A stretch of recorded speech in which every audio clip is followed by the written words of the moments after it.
النهاردة هنعمل القرص الطرية الفلاحي اللي دايما كلنا بنحبها، موجودة في البيت سواء للفطار أو للعشاء.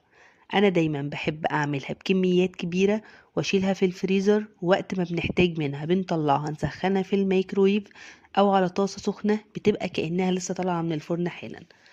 وهقول لكم ازاي نطلع العجينة هشة وطرية بالشكل ده، وهقول لكم نعمل ايه بعد ما نطلعها من الفرن عشان نحافظ على القرص طرية وهشة كأنها لسه طالعة من الفرن حالا.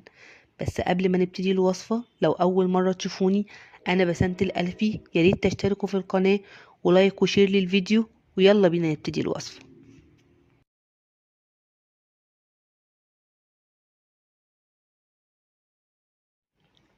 أول حاجة هنجيب كيلو من الدقيق متعدد الاستعمالات، أنا بستخدم دقيق الضحى، وهنحط عليه معلقتين من السكر ومعلقة من الملح وكيس